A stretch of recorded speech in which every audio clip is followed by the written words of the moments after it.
नमस्कार, आप देख रहे हैं 5 की बात। मैं हूं नगमा। नई लोकसभा के पहले सत्र की शुरुआत होने के बाद से एक के बाद एक मुद्दे सामने आ रहे हैं और आज सेंगोल पर हंगामा मचा। शुरुआत समाजवादी पार्टी के सांसद आर.के. चौधरी ने की। उन्होंने सेंगोल को हटाने की मांग करते हुए कहा कि सेंगोल राजशाही का प्रतीक है, ये राजतंत्र का प्रतीक है और उसकी जगह संविधान के विशाल प्रतीक को स्थापित किया जाना चाहिए।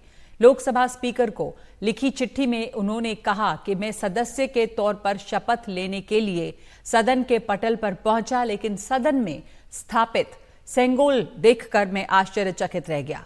संविधान भारतीय लोकतंत्र का एक पवित्र ग्रंथ है, जबकि सेंगोल अर्थात राजदंड राजतंत्र का प्रतीक है। हमारा संसद लोकतंत्र का मंदिर है, किसी राज्य राजवाड़े का महल नहीं। इसलिए लोकतंत्र के मंदिर में सेंगोल की जगह कोई जगह नहीं है। दरअसल प्रधानमंत्री ने 28 मई 2023 को नए संसद भवन में सेंगोल की स्थापना की थी। तमिलनाडु के सदियों पुराने मठ के महंतों की मौजूदगी में सेंगोल की नए संसद भवन की लोकसभा में स्थापना की गई। इस दौरान प्रधानमंत्री ने यह कहा था कि हमारा सौभाग्य है कि हम पवित्र सेंगोल की गरिमा लौटा सके हैं। मुझे विश्वास है कि इससे हम सभी को कर्तव्य पथ, सेवा पथ और राष्ट्र पथ पर आगे बढ़ने की प्रेरणा मिलती रहेगी। गृहमंत्री अमित शाह ने कहा था कि सेंगोल ने हमारे इतिहास में एक अहम भूमिका निभाई थी। ये सेंगोल सत्ता के हस्तांतरण का प्रतीक बना था। इसकी जानकारी जब प्रधानमंत्री मोदी को मिली तो गहन जांच इसकी करवाई गई और उसके बाद सेंगोल को संसद में लाकर स्थापित किया गया। तो एनडीटीवी से बातचीत की है सपा सांसद आर.के. चौधरी ने। इस पर उन्होंने क्या कहा है, आइए सुनते हैं। हमारे साथ हैं लखनऊ मोहनलालगंज से सपा के सांसद हैं आर.के. चौधरी। अपने लोकसभा अध्यक्ष को चिट्ठी लिखी है, क्या लिखी है आपने चिट्ठी में? हमने मांग किया है चिट्ठी में कि संसद से सेंगोल हटाया जाए, उसकी जगह पे संविधान के प्रति रखी जाए। कारण हमने दिया है कि भारत संविधान चलता है, संसद की कार्रवाई संविधान चलती है। सेंगोल कोई आवश्यकता नहीं है। सेंगोल राजे रजवाड़ों के ज़माने में था। सेंगोल प्रतीक है राजतंत्र का। अब यहाँ राजतंत्र नहीं है, अब यहाँ लोकतंत्र है। लोकतंत्र का हनन हो रहा है अगर सेंगोल संसद भवन के अंदर रहेगा। इसलिए मेरी मांग है कि लोकतंत्र बचाना है तो सेंगोल को हटाना है। देखिए, जब नई संसद बनी उस समय जो ये परंपरा स्थापित की गई और कहा गया कि ये पंडित नेहरू के समय से ना पंडित नेहरू जहाँ आए भी नहीं थे सेंगोल लेके। सेंगोल इस देश के पुरुषों ने स्वराज का तब बना है और उसे हैंड ओवर किया था लॉर्ड माउंटबेटन को। लॉर्ड माउंटबेटन दिया है पंडित जवाहरलाल नेहरू को, और नेहरू जी ने उसको रख दिया वहाँ इलाहाबाद संग्रहालय में। वहीं पढ़ा नहीं देते, लेकिन मोदी सरकार ने उसे वहाँ से उठवा के लाके संसद भवन रख दिया। ये गलत है। देश में दो धारा है, एक इस देश में जो पुरातन काल की परंपरा है उसे चलाने वाला, और एक है इस देश में जो बाबा साहब अम्बेडकर का संविधान है उसको मानने वाला। तो हम चाहते हैं साफ लोग क्लियर हो, साफ हो जाए लोग कि बाबा साहब अम्बेडकर के संविधान को मानने वाले कौन है। भारतीय परंपरा के तहत किया जा रहा है लोकतंत्र। अरे भारतीय परंपरा वो भी थी कि गुरु रविदास पढ़ाते थे, अर्जुन भीम नकुल सहदेव पढ़ते थे, एकलव्य नहीं पढ़ाया, अंगूठा अलग से काट लिया। ये भी परंपरा है, वो कैसे चलेगा? अब चलता रहेगा। इसलिए लोग नारा लगा रहे हैं कि एकलव्य हम शर्मिंदा हैं क्योंकि द्रोणाचार्य अभी तक जिंदा हैं। तो आपको कोई जवाब मिला है स्पीकर की तरफ से? अभी नहीं मिला, अभी तक कोई जवाब नहीं मिला। और समाजवादी पार्टी अध्यक्ष अखिलेश यादव ने भी इस मामले को लेकर तंज किया है। मुझे लगता है कि हमारे सांसद इसलिए कह रहे होंगे कि जब पहली बार लगा था तो प्रधानमंत्री जी ने बाकायदा प्रणाम किया था। इस बार शपथ लेते समय शायद वो भूल गए। उसी को याद दिलाने के लिए लगता है मेरे पार्टी के सांसद ने कुछ इस तरह का पत्र लिखा है। तो आपकी क्या राय है? नहीं, देखिए जो राय उस समय मेरी थी मैंने ट्वीट किया था। आप मेरी राय आर्काइव से निकाल करके सब चैनलों पे चलाइए। तो अब अभी जो है रहना चाहिए, अभी रहना चाहिए। मैंने क्या कहा जब प्रधानमंत्री जी ही प्रणाम करना भूल गए तो इसका मतलब उनकी भी इच्छा कुछ और होगी। तो सपा सांसद की इस मांग पर यूपी के मुख्यमंत्री योगी आदित्यनाथ ने तीखी प्रतिक्रिया जताई है। उन्होंने तमिल में ट्वीट किया है और ये लिखा है कि समाजवादी पार्टी ने कभी भी भारत के इतिहास और संस्कृति का सम्मान नहीं किया। पार्टी के प्रमुख नेताओं द्वारा राजदंड को लेकर की गई टिप्पणियां न केवल निंदनीय हैं बल्कि उनके अज्ञान को भी दर्शाती हैं। ये विशेषकर तमिल संस्कृति के प्रति इंडिया गठबंधन के सहयोगियों की अज्ञानता को दिखाती है। राजदंड भारत के गौरवशाली प्रतीकों में से एक है। भारत के माननीय प्रधानमंत्री नरेंद्र मोदी ने संसद में राजदंड को सर्वोच्च सम्मान देकर सभी भारतीयों को गौरवान्वित किया है।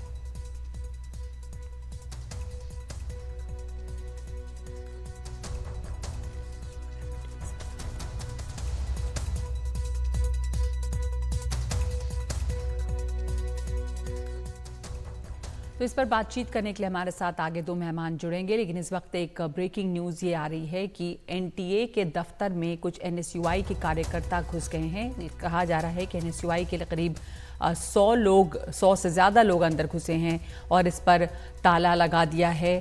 उन्हें पुलिस ने डिटेन भी किया है। मुकेश सिंह सेंगर हमारे साथ जुड़े हैं उस पर और जानकारी के लिए, तो उनसे बातचीत करेंगे और पूछेंगे कि मुकेश के पास इस पर क्या विस्तार है। इस वक्त ये खबर आ रही है कि एनटीए के दफ्तर में एनएसयूआई के कार्यकर्ता घुस गए हैं। ये मामला जो है पेपर लीक से जुड़ा हुआ है। पेपर लीक के खिलाफ ही विरोध प्रदर्शन यहाँ पे हो रहा है और एनएसयूआई के काफ़ी कार्यकर्ता इसको लेकर प्रदर्शन कर रहे थे। कई कार्यकर्ता हिरासत में भी लिए गए हैं। एनटीए के दफ्तर में घुसने के बाद पुलिस ने इन्हें डिटेन किया है। पेपर लीक का ये मामला है और इसी के खिलाफ एनएसयूआई का जोरदार प्रदर्शन चल रहा था, जिसके बाद वो इसके दफ्तर में कार्यालय में एनटीए के कार्यालय में घुसे हैं और दफ्तर में ताला भी लगाया है। पुलिस ने कई एनएसयूआई के कार्यकर्ताओं को डिटेन किया है। मुकेश हमारे साथ जुड़ गए हैं। मुकेश, बताइए इस पर और क्या विस्तार है। तमाम लोग जो डिटेन किए गए हैं वो एनएसयूआई के कार्यकर्ता हैं। किस बात का विरोध प्रदर्शन चल रहा था, क्या खबर मिली है वहां से?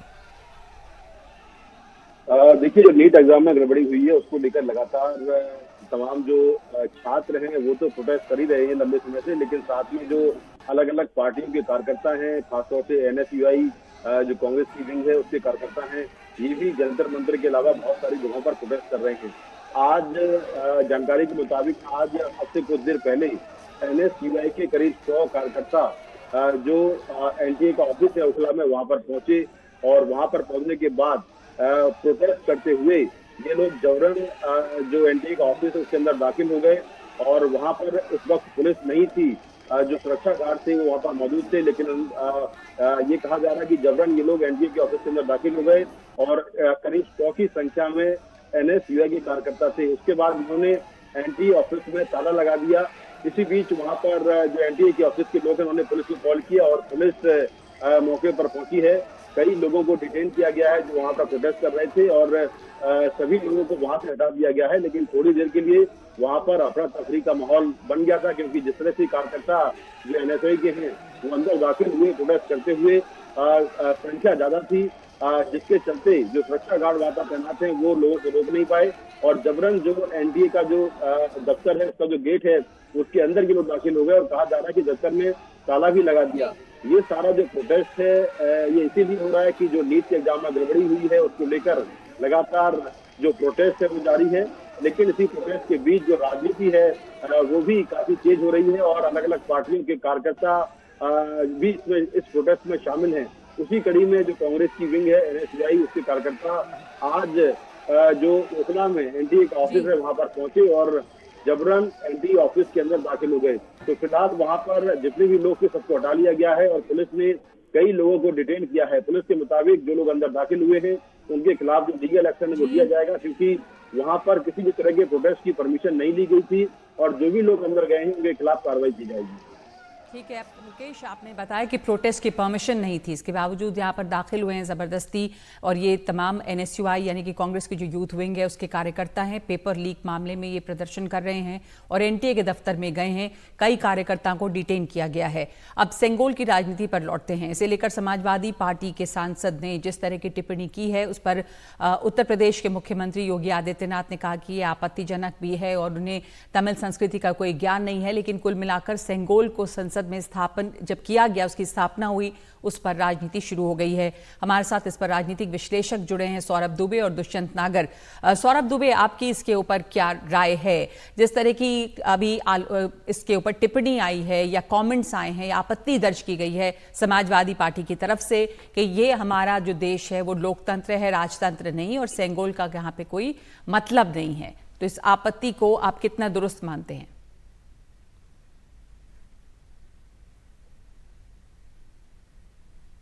आपकी आवाज नहीं आ रही है, म्यूट है, आप अनम्यूट करें खुद को।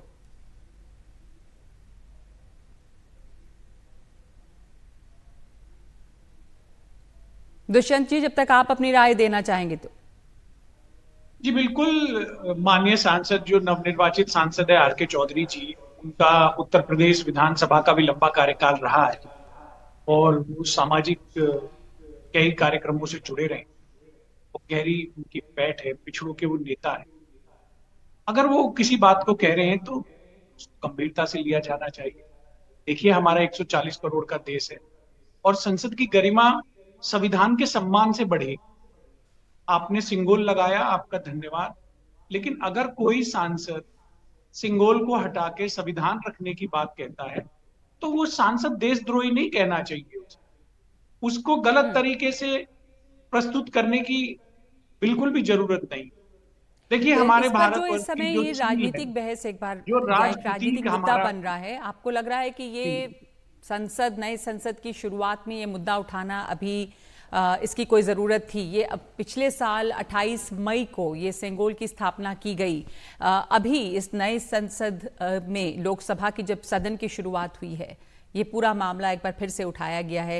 ये सिर्फ और सिर्फ एक सियासत है, ये मानेंगे आप? जैसे कांग्रेस सांसद कह रहे हैं कि सेंगोल राजशाही का प्रतीक है, समाजवादी पार्टी का भी ये कहना है, लेकिन कोई इसके ऊपर अब और बात नहीं करना चाह रहा।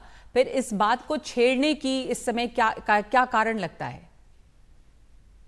देखिए, नवनिर्वाचित सांसद हैं, वो अगर अपनी भावनाओं को व्यक्त कर तो हमें उन पे चर्चा करनी चाहिए।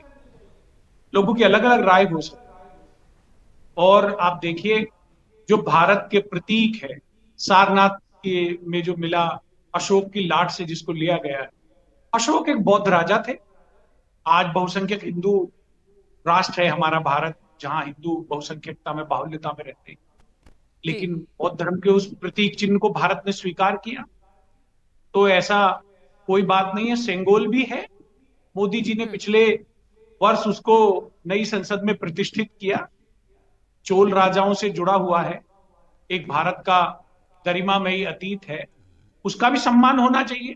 लेकिन अगर RK चौधरी जी ने ये कह दिया कि सेंगोल को हटा के संविधान को वहां लगाना चाहिए, तो इसका मतलब ये नहीं है कि RK चौधरी को हम एकदम खलनायक की तरह प्रस्तुत करें, उनके ऊपर टूट पड़े, उनको देशद्रोही साबित कर दें।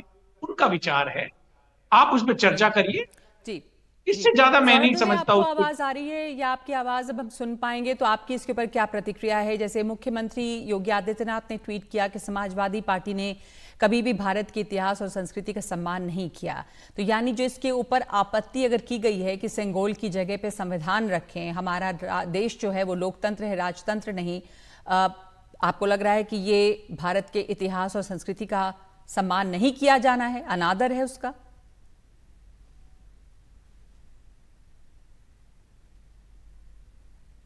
सौरभ जी? हाँ नगमा जी, आ रही है आवाज? आ रही है आपको? जी बोलिए। हाँ जी, देखिए, जिस प्रकार से मैं कह रहा था, चुनाव के समय ही विपक्ष ने एक जो है संविधान को लेकर के बातें कही थी। उस समय तमाम तरह के प्रचार प्रसार संविधान के अपमान को लेकर के किया गया था। मुझे लगता है विपक्ष अभी भी उन्हीं आडंबर को लेकर के आगे बढ़ने की कोशिश कर रहा है, क्योंकि जिस प्रकार से आप अभी तो संविधान की किताबें लेकर के, संविधान की जब शपथ ले रहे थे आप जो है सांसद जी, तब आपके हाथों में वो संविधान की किताबें दिखाई दे रही थी। लेकिन आज आपको जो सिंगोल के लिए आप कह रहे हैं, तो आपको क्या पता नहीं है कि क्या प्रधानमंत्री नरेंद्र मोदी सिंगोल को लेकर के आए थे, या देश के पहले प्रधानमंत्री जवाहरलाल नेहरू ने इसको स्थापित किया था? भैया, इसको देश के पहले प्रधानमंत्री जवाहरलाल नेहरू जी ने संसद में स्थापित किया था। कांग्रेस पार्टी उस समय शासन में थी। और जिस प्रकार से दुष्यंत नागर जी कह रहे हैं कि संसद में जो है वो सबसे बड़ी चीज होती है संविधान, संसद संविधान से भी ऊपर संसद है। भैया, संविधान और संसद जो है वो एक ही प्रारूप है, एक ही आईने के दो चित्र हैं।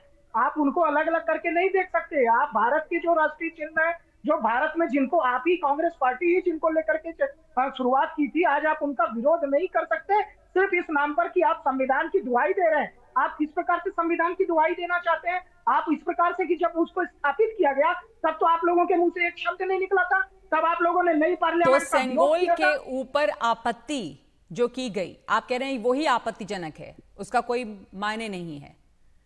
आप अग्री करते हैं इससे नागर जी? नगमा जी, ये जन संसद है, ये जनता के द्वारा चुने हुए नुमाइंदों के लिए स्थान है। वो संविधान के अनुसार ये संसद चलती है। संविधान में कुछ आवश्यकताएं पड़ने पर चुने हुए सांसद नीतियां बनाते हैं और संशोधन भी करते हैं। अगर माननीय चौधरी साहब ने, आर के चौधरी जी ने कहा है कि ये राजतंत्र का प्रतीक है, तो ये सच्चाई है। सिंगोल राजतंत्र का प्रतीक है। लेकिन मेरा साथ में ये भी कहना है कि जो अशोक की जो सील है उसको भारत सरकार की अधिकृत सील माना जाता है। अशोक भी एक राजा थे, बौद्ध राजा थे, उसको भारत ने स्वीकार किया। तो मेरा ये कहना है कि अगर आर के चौधरी इस पे अपना विचार व्यक्त कर रहे हैं तो आर के चौधरी जी की बातों में भी दम है, उनका तर्क भी उचित है। लेकिन साथ में ही अगर हम अशोक के चिन्ह को, जो हमारी सरकारी प्रतीक चिन्ह है, उसको भी देखें तो वो भी राजतंत्र से आया है। तो इसलिए हमें इन विषयों के ऊपर विवाद खड़ा करने से बचना चाहिए और देश की संसद में जनता से जुड़े मुद्दों पे चर्चा होनी चाहिए। भारत को उसी विषय में आगे बढ़ना चाहिए। लेकिन आप तो ये लेके बैठ जाते ये बात कि हालांकि लोगों को इसको अपनी लगाया राय रखने का भैया नेहरू जी ने नहीं रखने का लगाया अधिकार है, लेकिन मोदी अगर जी हम ने संसद लगाया, का नेहरू जी ने समय, लगाया। एक मिनट, गलत बात आप देश को कर रहे हो। नेहरू जी ने उसे स्वीकार करके म्यूजियम में जो उसका उचित स्थान था वहां रख दिया।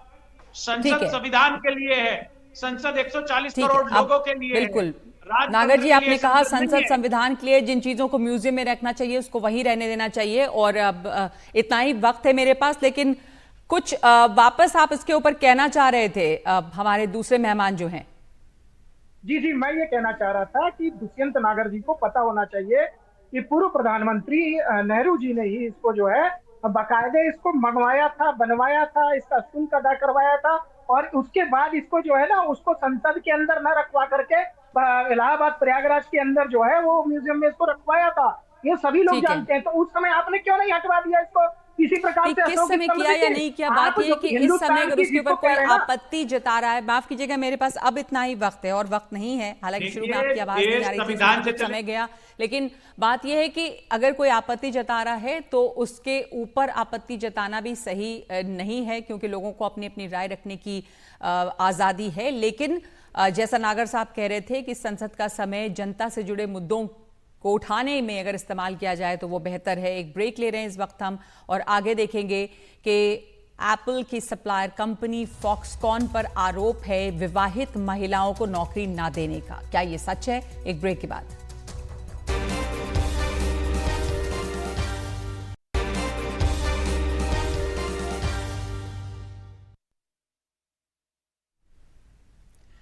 जिस देश में राष्ट्रपति जैसे सर्वोच्च पद पर महिला हो, वित्त मंत्रालय की कमान महिला के हाथों है, वहां एक विदेशी कंपनी विवाहित महिलाओं को नौकरी नहीं दे रही।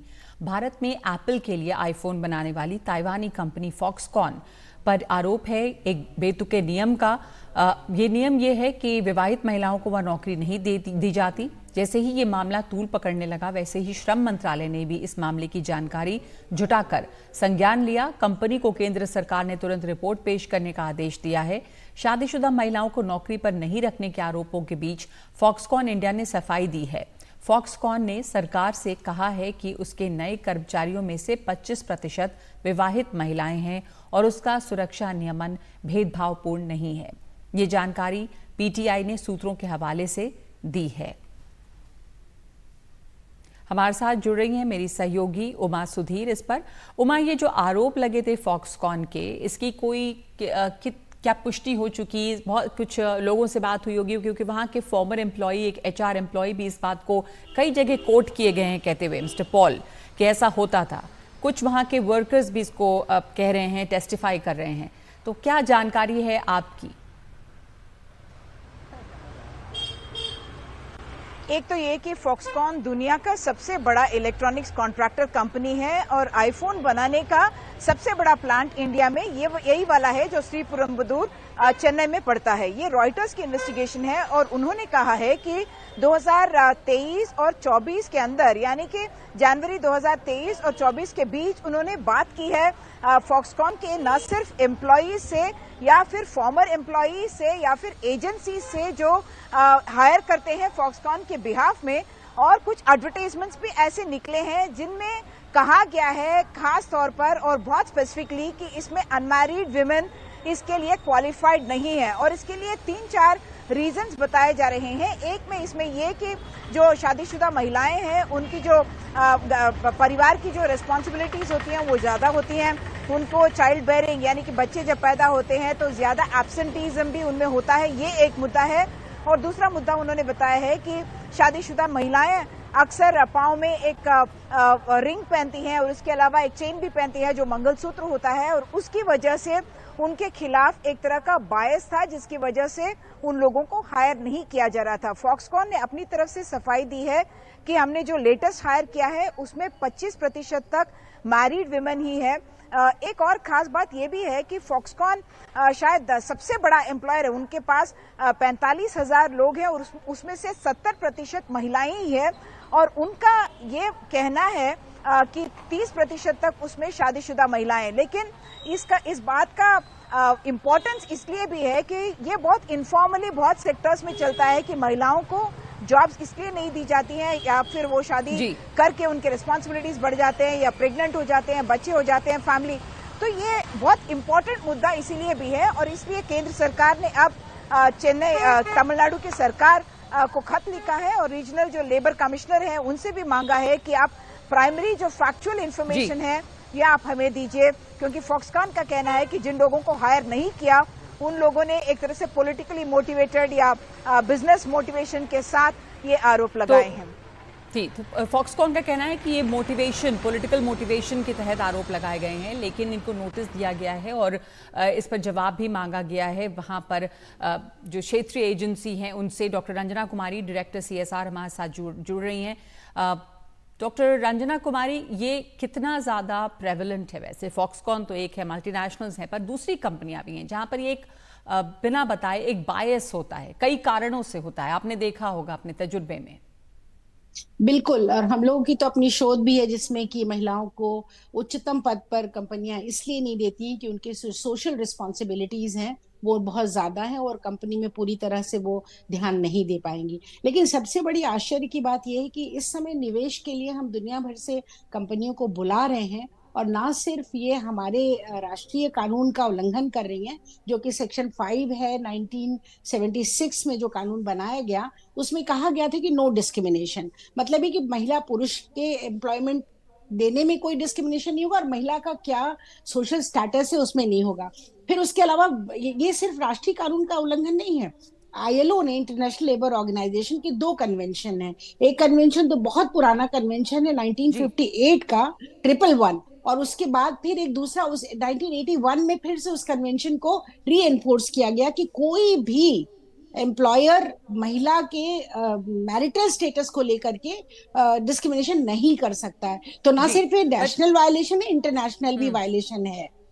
पर रंजना जी, ये इस तरह के कानून हैं और आप प्रावधानों की बात कर रही हैं, लेकिन कई दफा जो ये बायस या डिस्क्रिमिनेशन है ये खुलकर नहीं किया जाता। जैसे यहाँ पर भी अगर फॉक्सकॉन में ये आरोप लगा तो वहाँ पर ये कहकर शायद मना नहीं किया जाता होगा, लेकिन वहाँ के पूर्व एचआर एम्प्लॉई हों, वहाँ के गार्ड हों, वहाँ पर के आसपास के लोग, यहाँ तक कि ऑटो ड्राइवर्स तक को कोट किया गया है रॉयटर्स की इन्वेस्टिगेशन में कि लड़कियों को उन्होंने बताया कि अगर आप विवाहित हैं तो वहाँ नौकरी नहीं मिलेगी, वहाँ नहीं दी जाती। तो इस तरह की चीज़ें रहती हैं। अब ये लिखित कानून नहीं है, तो आप लोगों के शोध में ये बातें सामने आई कि न सिर्फ मल्टीनेशनल्स, दूसरी कंपनियां भी, छोटी बड़ी तमाम जगहों पर इस तरह के भेदभाव देखे जाते हैं। नहीं, बिल्कुल ये भेदभाव नेशनल कंपनियों में भी है और इंटरनेशनल कंपनी जो अब आ रही हैं उनमें भी। और सबसे आश्चर्य की बात यह है कि इस बात को सामने लाने के लिए एक इंटरनेशनल मीडिया कंपनी को सामने, रॉयटर्स को सामने आना पड़ा। हमारे देश में जो हमारे देश के तमाम इस तरह के रिसोर्स संस्थान हैं, सरकारी संस्थान हैं, जो हमारे एम्प्लॉयमेंट गारंटी के लिए, एम्प्लॉयमेंट इन्वेस्टिगेशन के लिए संस्थान है, वो लोग क्यों नहीं इन चीजों को की जानकारी हासिल करते और क्यों नहीं सामने लाते हैं? और ये डिस्क्रिमिनेशन अक्रॉस द बोर्ड होता है, खास तौर से 3 कारण से। एक तो ये इन्होंने तो पता नहीं अजीब सा ज्वेलरी का, गले में मंगलसूत्र बहुत बड़ी चर्चा का विषय पूरे चुनाव में भी था, लेकिन मंगलसूत्र को लेकर के आप किस तरह से एक महिला को गले में एक हार पहनने से कैसे एक महिला काम करने में, या अंगूठी, वेस्ट में तो मैरिड औरत हमेशा एक रिंग से ही उनकी पहचान होती है शादी की, और आपने कभी डिस्क्रिमिनेशन नहीं किया वेस्ट में। तो ये क्या कारण है कि हिंदुस्तान आकर के इन छोटे छोटे मामूली कारणों को बता के डिस्क्रिमिनेट करते हैं? असली बात यह है कि उन लोगों को ये लगता है कि मैटरनिटी लीव देनी पड़ेगी, औरत की प्रेगनेंसी को कवर करना पड़ेगा, उसकी हेल्थ को कवरेज देनी पड़ेगी। इन सब चीजों से जो लेबर लॉज के जो मिनिमम लेबर स्टैंडर्ड्स हैं उनको ये लोग अवॉइड करते हैं मानने के लिए, इसलिए इस तरह की डिस्क्रिमिनेशन होती है। सही कह रही हैं आप कि आगे चल के मैटरनिटी लीव और जो घर की जिम्मेदारियां हैं उसके चलते अगर छुट्टियां लेती हूं महिलाएं तो उन सब चीज़ों को लेकर, लेकिन लेबर लॉज तो बने हुए हैं कि कितने घंटे काम करवाए जा सकते हैं।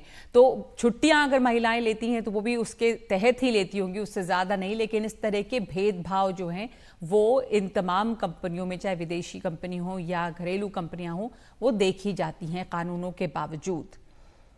धन्यवाद आपका रंजना कुमारी हमारे साथ जुड़ने के लिए। तो अब आगे मेगाफोन का ये सवाल आपके लिए, एक जिस पर आप अपनी राय हमें भेज सकते हैं QR कोड को स्कैन करके। आज आप अपना जवाब हमें भेजिए। ये सवाल है कि क्या आज इंग्लैंड को हराकर team India T20 world cup final में पहुंचेगी? आपको क्या लगता है? आप ये QR कोड जो आपके स्क्रीन पर है उसे स्कैन कीजिए और अपना जवाब भेजिए।